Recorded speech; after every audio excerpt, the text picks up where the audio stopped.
পড়ছিলাম আমার বোবা ফুল, কলমে তৃপ্তি হেসান নওরা। পর্ব সংখ্যা ৩৭। একা বের হতে বারণ করেছিলাম নূর। বর্ণর গম্ভীর কণ্ঠস্বর, চোখ মুখে কাঠিন্যতা বিরাজমান। নোরা ঠোঁট ফোলায়, সাফাই গাওয়ার মতো বলল কোমল কণ্ঠে, একা বেরোয়নি তো। ওই যে মেয়ে। থেমে গিয়ে ফিসফিসিয়ে বলল, ওনাকে নাম ধরে ডাকলে কি পাপ হবে? না, এটা অত্যন্ত পুণ্যের কাজ। যেহেতু দেশ বিদেশের প্রতিটি যুবক যুবতী আপনার ছোট, নাম ধরে ডাকার হক আছে আপনার। বর্ণর হাত চেপে তার পিছু মুখ ঝুলিয়ে নুরা উকিয়ে দিল। মাহির বলেছে উপরোক্ত কথাখানা। মুখটা তার হাসি হাসি, অথচ কণ্ঠে ভেসে উঠেছিল উপহাসের ছিটে ফোঁটা। হঠাৎ নুরাও ঠোঁটেলিয়ে হেসে বুড়ো আঙুল দেখিয়ে সাই জানিয়ে বলল, কারেক্ট, ফ্রেন্ড হয়েছি তো আমরা, নাম ধরেই ডাকা যায়। মেহরাব ততক্ষণে এগিয়ে আসে, গায়ে জড়ানো সাদা এপ্রন, স্থিত নেই গলেতে, বোধহয় চেম্বারে রেখে এসেছে। ফোর্থ ফ্লোরে নুরাকে তার পরিবারের কাছে পৌঁছে দেওয়ার বাদেও মেহরাবের অন্য একটি উদ্দেশ্য, এখানের কিছু পেশেন্টকে পর্যবেক্ষণ করা। বর্ণ হাত বাড়িয়ে দেয়। WhatsApp, see you after a long time. কথাটি এমনভাবে বলল যে মনে হয় বহুদিনের পরিচিত দুজনের আজ হঠাৎ দেখা হয়ে গেল পথে প্রান্তরে। মেহরাব হ্যান্ডশেক করে মৃদু হাসল। গুড, আপনার ছোট বোন বেশ মিষ্টি একটা বাচ্চা। বলার ফাঁকে নোরা গাল টেনে দেয়। নোরা প্রতিবাদী রূপ নেয় নিমেষে। আমাকে বাচ্চা বলে ভুল করো না হে বৎস। আমি চাইলে তোমার চেয়েও। গালে তর্জনী ঠেকিয়ে এদিক ওদিক তাকিয়ে পরবর্তী বাক্য সম্পূর্ণ করতে শব্দ খুঁজতে লাগলো সে। মেহরাব উৎসুক চোখে চেয়ে রয়, সেও শুনতে চায় পুরো কথা। বেখেয়ালে তার দৃষ্টিতে নজরে আসতেই নুরা নাক ফুলিয়ে মুখ ভেঙচে টমিকে কোলে তুলে নেয়। আজ সকালের কথা। রুবায়েত গিয়েছে হসপিটালের কাছাকাছি, ভাড়া নেওয়া বাসায়। উনি গোসল করবেন, চোখে দেখে রাখার জন্য আইজা থাকলেন এখানে। সাইরা বুয়াও আছেন এখানে। ১.৫ ঘন্টার চেয়ে বেশি নুরার হাতে ফোন দেন না আইজা। অতিরিক্ত ফোন স্ক্রিনে চেয়ে থাকার ফলে এতে বাচ্চাদের চোখে সমস্যা দেখা দিতে পারে। ব্রেইনে ইফেক্ট পড়ে মেধাশক্তি হ্রাস পায়, আরও কত কি। এক তো গমগমে পরিবেশ, বাইরে বেরিয়ে খেলার উপায় নেই। তার উপর ফোনটা ছোঁয়া নিষেধ করে দেওয়া হয়েছে। কেবিনে একা একা বোর লাগছিল নুরার। সাইমা বুয়া অবশ্য প্রকাণ্ড বিস্তৃত ফোর্থ ফ্লোরে ঘুরিয়ে দেখিয়েছে একবার। এখানে তার বয়সী কিংবা মনির মতো কাউকে খুঁজে না পেয়ে হতাশায় চুপসে বসেছিল টমিকে কোলে নিয়ে। গেল বছর জন্মদিনে টমিকে গিফট দিয়েছিলেন তামির শিকদার। তবে তার উপর নুরার চেয়ে সুখের হস্তক্ষেপ বেশি চলে। সুখকে ভীষণ ভালোবাসে নুরা, অতএব টমির উপর তার হস্তক্ষেপ গ্রহণযোগ্য। মাস ৪ আগে নুরার খালামণির মেয়ে রুস্মিতা বয়সে সুখের সমপরিমাণ। বান্দরবান ঘুরতে যাওয়ার সময় ছবি তোলার বাহানায় টমিকে নিয়ে গিয়েছিল। ফেরত দেওয়ার নাম গন্ধ নেই। সেদিন সুখের দুর্ঘটনার খবরে তারা এসেছিল শিকদার নিবাসে। টমিকে সাথে এনে ফেরার কালে পুনরায় নিয়ে যেতে মনোভাব দেখিয়েছিল রুস্মিতা। ঢঙ্গিটা নুরা ছিনিয়ে নিয়েছে। আম্মুর কাছে নুরা শুনেছে সুখ ঘুমিয়ে আছে, কারো ডাকে সাড়া দিচ্ছে না, তাই টমিকে এখানে নিয়ে এসেছে সে। যদি টমির খিচখিচ বাচক আদরে ডাকে সুখের অভিমান ভুলে জেগে ওঠে, কিন্তু এমন হয়নি।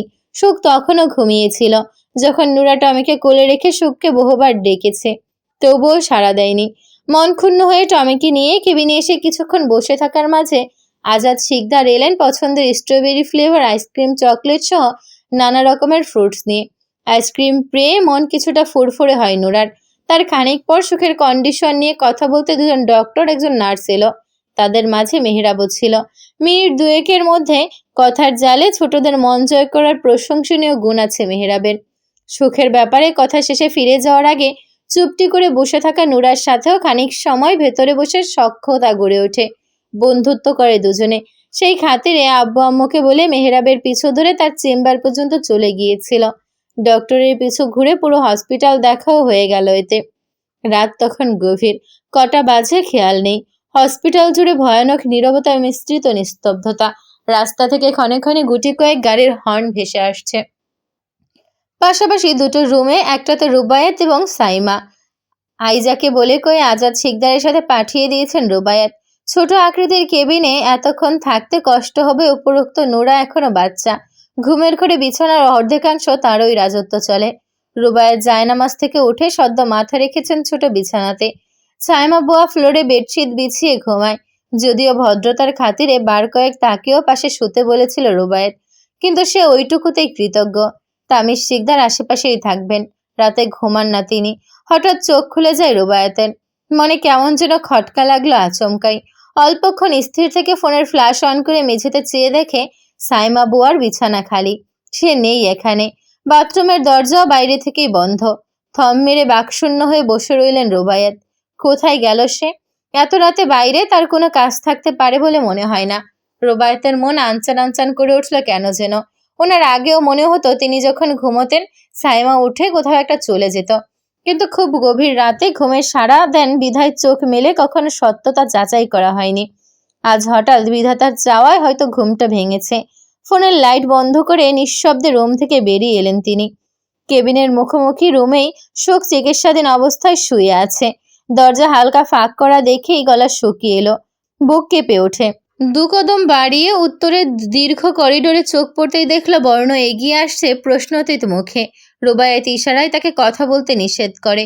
কপালের ভাঁজ দ্বিগুণ বাড়ে বর্ণর। চুপচাপ কাছে এসে কণ্ঠ খাদে নামিয়ে জানতে চাইল গভীর অথচ স্বাভাবিক গলায়, কাম্মা, এত রাতে উঠে এসেছো কেন?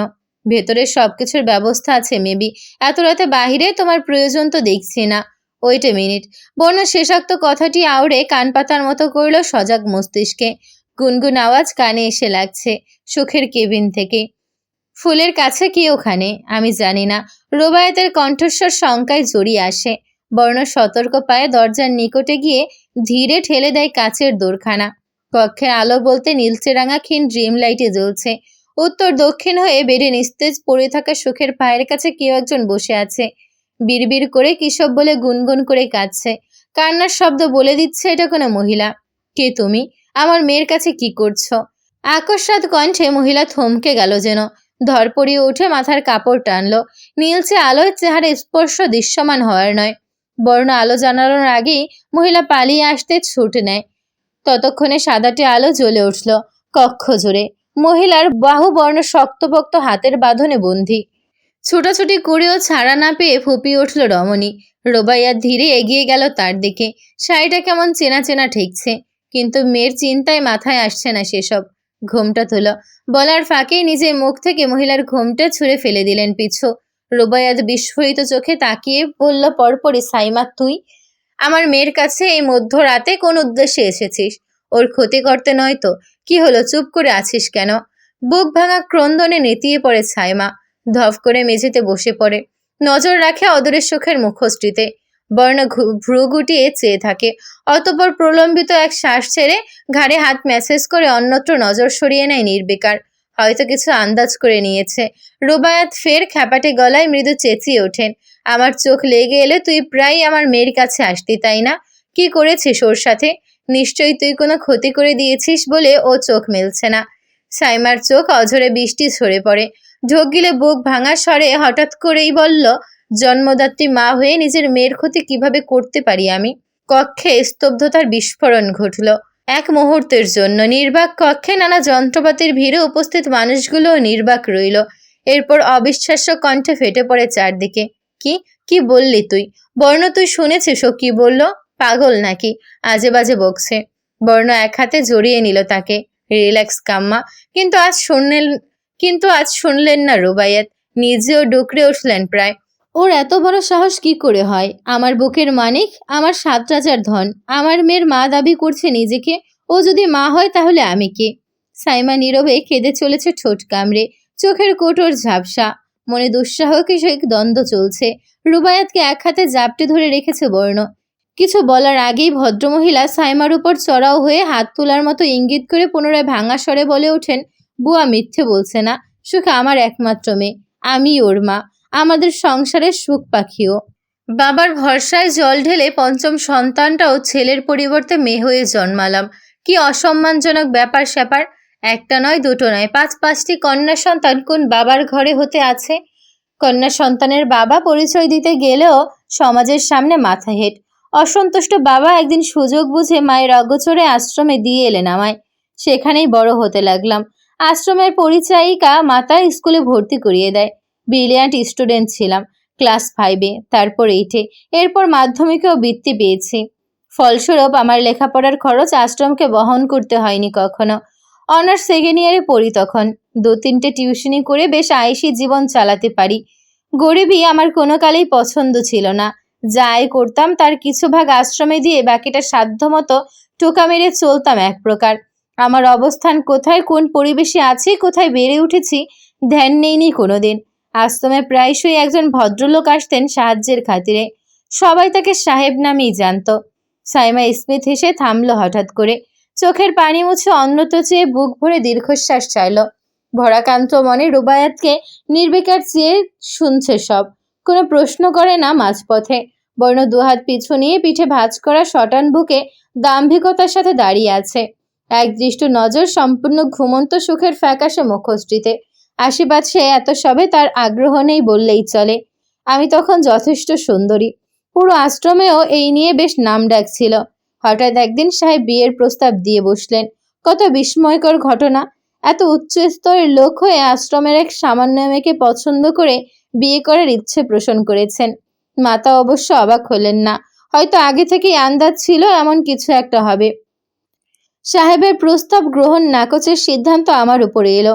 উচ্চাকাঙ্ক্ষা তো ছিল মনে মনে, তবে লোভী ছিলাম না। কিন্তু সেদিন বিলাসবহুল জীবনযাপন করার কল্পনা করে মনটা লোভী হয়ে উঠল। রাজি হয়ে গেলাম। বিয়ে হলো। পরে জানতে পারলাম বিয়েটা কেবল সাহেবের পছন্দতেই হয়েছে। পরিবারের কেউ রাজি ছিলেন না। শুরু হলো মানসিক টর্চার। শাশুড়ি মা দেবর উঠতে বসতে অপমান করতে আশ্রমের মেয়ে বলে। অবশ্য ননদ একটু রহম দিল ছিল। সে তেমন কিছু বলতো না। আমি সবার করা অপমান ভুলে গায়ে মেখে নিতাম সাহেবের অসীম ভালোবাসায়।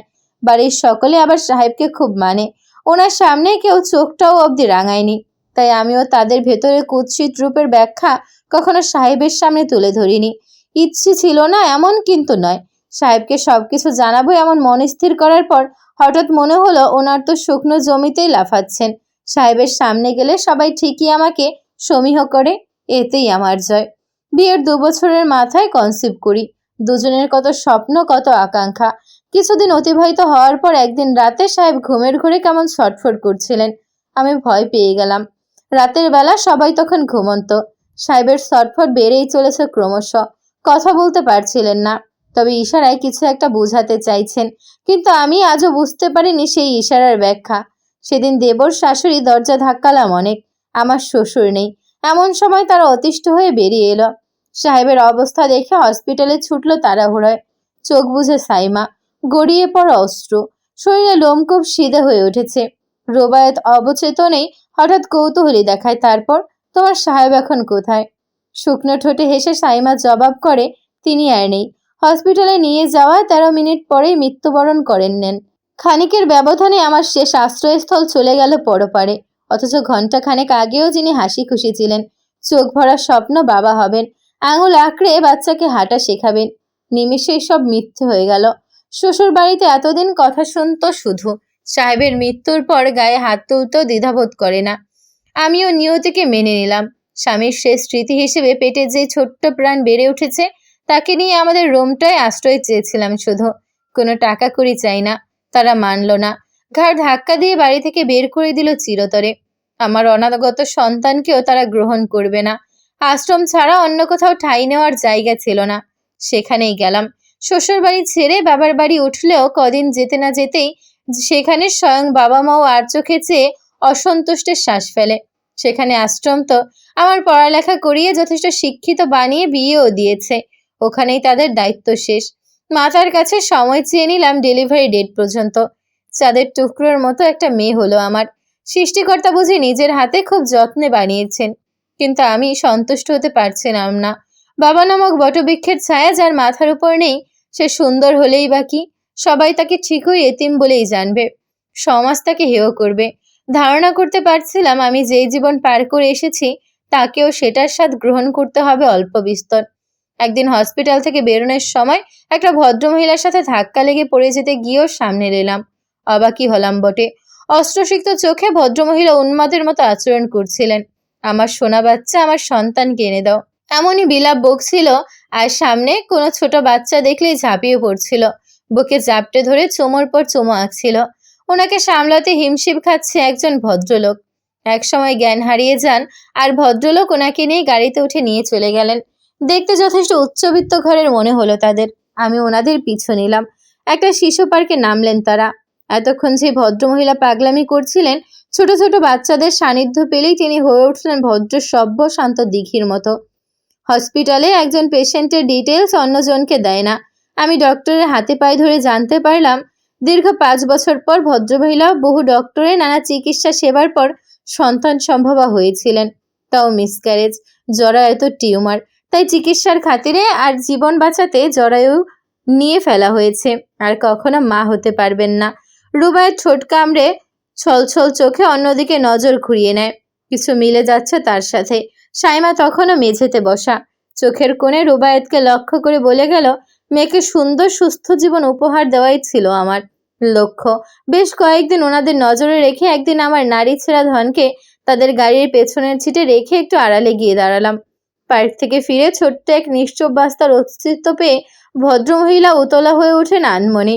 এরপর হঠাৎ করে ব্যাক সিটে একা বাচ্চা দেখে ওনার চোখের মনি এমনভাবে দ্যুতি ছড়াচ্ছিল যেন হাত বাড়িয়ে চাঁদ ছুঁতে পেরেছেন। নিশ্চিত হলাম আমার মেয়ের আদরের কমতি পড়বে না, অবহেলা তাকে কখনো গ্রাস করতে পারবে না। ভদ্রমহিলার প্রাণ হয়েই সে বেড়ে উঠবে আমাকে ছেড়ে, আর সেই মহিলাটাই ছিলেন আপনি ছোট ভাবি। থমকে যাওয়া চোখে বেফাস চেয়ে রয় রুবাইয়াত। পুরনো কিছু স্মৃতি চোখের তারায় হানা দেয়। বৈবাহিক জীবনের দীর্ঘ 5 বছর পর মাতৃত্ব স্বাদ গ্রহণের সুযোগ পেয়েও যখন পুনরায় হারিয়ে গেল, পাগল প্রায় হয়ে পড়েছিলেন তিনি। কারো কোলে বাচ্চা দেখলেই ও আমার বাচ্চা, তুমি নিলে কেন বলে কেড়ে নিতেন। বেহিসেবি কত উন্মাদনা। হঠাৎ একদিন তাদের সংসারে সুখ পাখির মতো উড়ে এসেছিল সুখ। রুবায়েত জানতে চায়নি সে কে, কি তার পরিচয়, জানার চেষ্টাও কখনো করেনি। সাইমা বলে যায় এক মনে, আমাদের ভালোবাসার শেষ চিহ্ন দূরে রেখে দিন পার হচ্ছিল না। নিজেকে নিকৃষ্ট মা মনে হচ্ছিল তখন, কিন্তু ততক্ষণে আমি দৃঢ় প্রতিজ্ঞাবদ্ধ হয়ে গেছি তাকে আমার কাছে রাখবো না।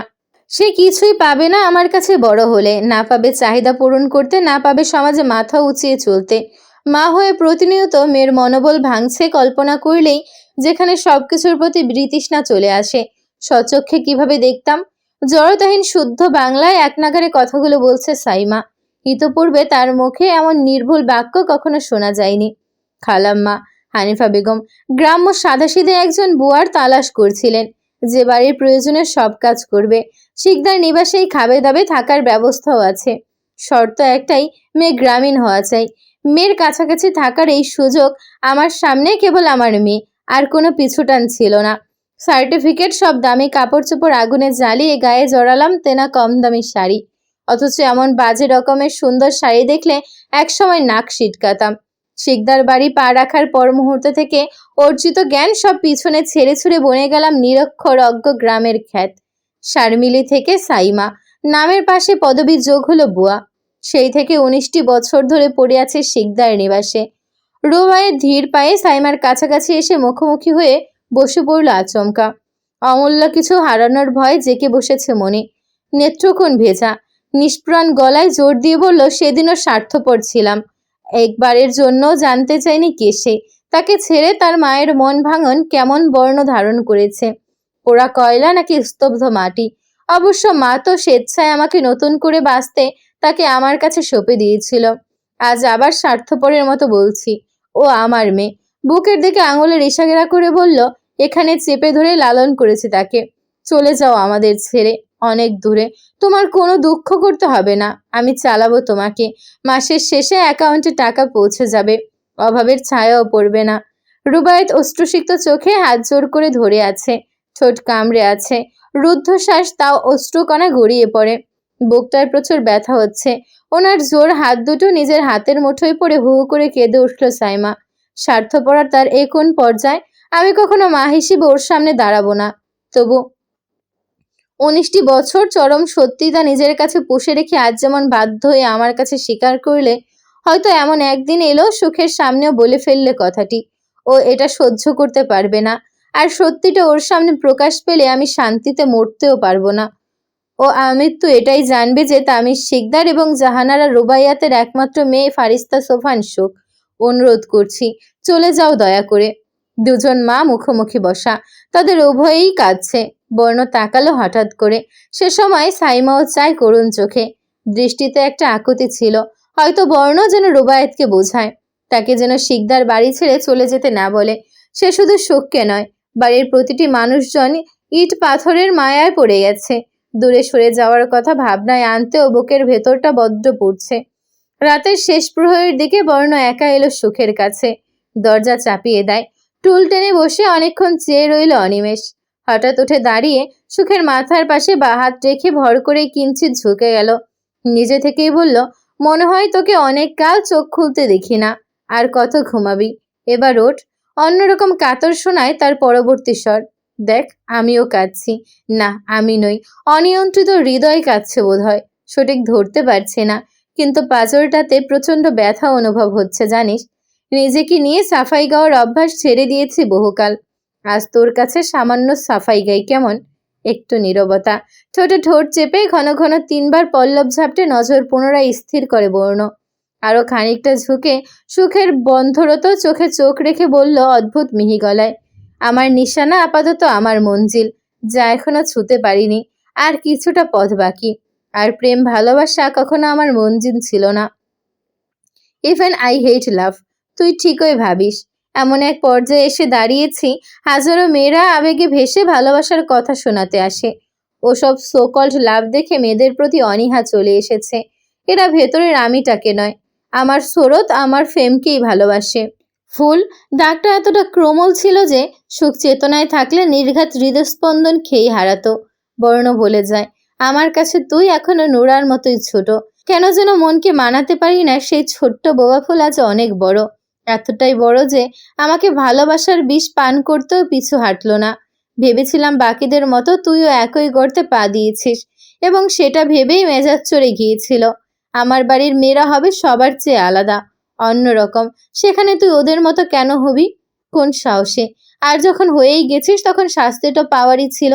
আর সেটা হলো চোখের অশ্রু। আর বুকের বাঁ পাশে ইঙ্গিত করে বলে, এই হৃদয়ে যেন দ্বিতীয়বার ভালোবাসার নাম নিতেও প্রতিবার চুরমার হয় নিষ্ঠুর আঘাতে। শাস্তিটা একটু হৃদয়হীন পাষণ্ডের মতো হয়ে গেল না? কি করব বল? আমার ভীতু মানুষ সহ্য হয় না। দেখলে মনে হয় চোখের পানি ঝরলে আরেকটু মানাবে। তুই ভীতু সেজে ভীষণ ভুল করেছিস ফুল।